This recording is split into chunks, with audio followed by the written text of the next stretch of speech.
The fire's origin.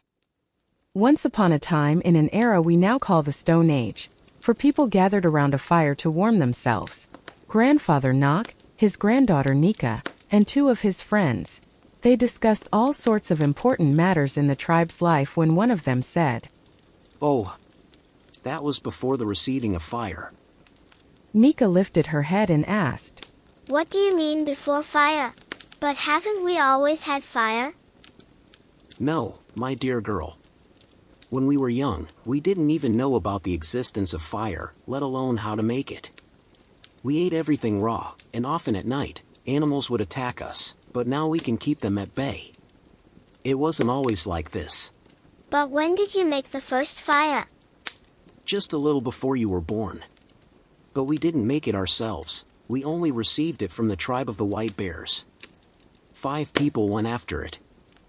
"Why 5? It can't be that hard. Could one person not bring it alone? How did it happen?" It was a very big deal, a true miracle back then, and the tribe of the White Bears didn't want to give it to us. We offered them a lot of prey in exchange, wild boars, horses, all sorts of goodies, but they wouldn't give it to us. "Why?" They didn't tell us, but I think they didn't want us to be as strong as them.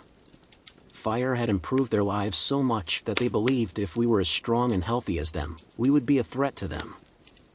"And how did you finally convince them to give it?" I don't remember anymore, or maybe I never knew. I know how.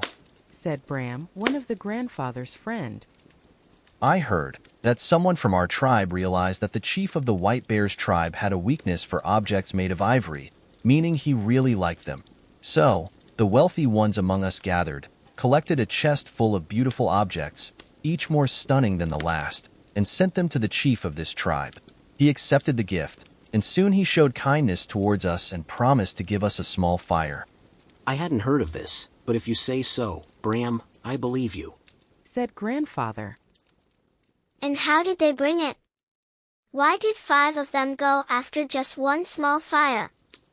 Because they were afraid it might go out on the way. They made 5 torches, as they had seen that tribe do, 1 for each, and they went to them. Only one of them went in to get the fire. They wouldn't have allowed more, and as soon as he got away from them enough so that no one from that tribe could see him, he lit the other 4 torches of the others. That way, slowly, they made their way home. When the wind blew out one person's fire, the others would light it again.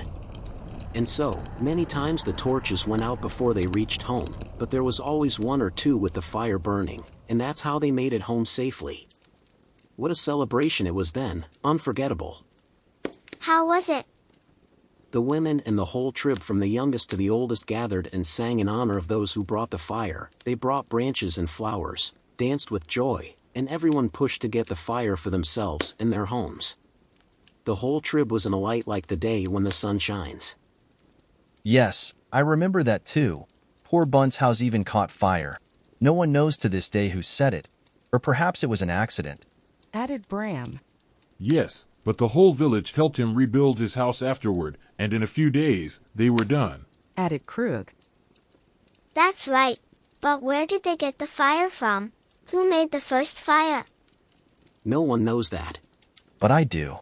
I heard that one evening, the chief was arguing so loudly with his wife that their house's roof caught fire. Bram, stop talking nonsense in front of the girl, scolded Grandfather. "But who made the first fire?" I don't know, my dear, but I heard a story that said a beautiful bird, like you've never seen before, flew across the sky every evening, and the son of the chief of the White Bears tribe tried to hunt it, but he never succeeded in bringing it down. However, one day he managed to hit its tail, from where a feather as red as fire fell, which, when it reached the ground, lit some branches gathered near their house. That's where the fire came from, but that's just a story. "Beautiful story. Why don't you say anything, Mr. Krug? Don't you know who made the first fire and how?" No, I don't know either. And I only know one story, which I don't think is true. "Please tell me." The son had a daughter as beautiful as him, named Beauty. He loved her more than anything in the world. This girl looked down at us every day, watching how we lived, how we enjoyed ourselves, how we danced, smelled the flowers in the field, petted the animals, and laughed, but she loved the flute music the most. There was a young man who played the flute very beautifully, and she decided she wanted to learn to play the flute too and wanted to come down to earth. She begged her parents to let her. They didn't really want to, but she cried so much that they eventually allowed her. She came down among us, and the sun, he always had his eyes on her. We could hardly sleep for a few hours, and it was day again, and what a day it was. It was so hot that our round forest almost became a desert. It didn't rain anymore, no wind, no breeze, nothing. We were all dying of heat. Nobody knew how the girl was living, but one day she came among us and started singing to us. She learned to sing incredibly beautifully. She could do anything with the flute she wanted. Beautiful melodies, she imitated the birds' songs, she almost didn't speak. And now before me, the beautiful girl, holding the flute made from the cave bear's bone. It had maybe 4 or 5 holes, I don't remember. As she sang, some bad people gathered and decided to kidnap her. The sun, as he always had his eyes on her, got angry in a second. Black clouds formed like before the biggest rain we've ever seen, and he struck lightning right in the middle of those bad people who wanted to kidnap the girl. Then everything around them caught fire, and that's how the first fire came to us. And those people died? Yes, they all died. And what happened to the girl?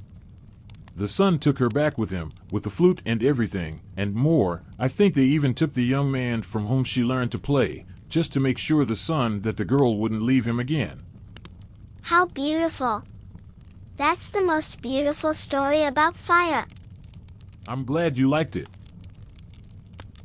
And so, under the starlight by the fire, the story of the origin of fire intertwined with the memories and beliefs of the tribe, giving rise to many legends full of mystery and beauty. Each version brought to light brings with it a new understanding and appreciation for the power and miracle of fire, a symbol of warmth, protection, and community. In their hearts, these stories will always remain lit like living flames, reminding them that sometimes, the origin of things can be as mysterious and wonderful as the flame that lights their way.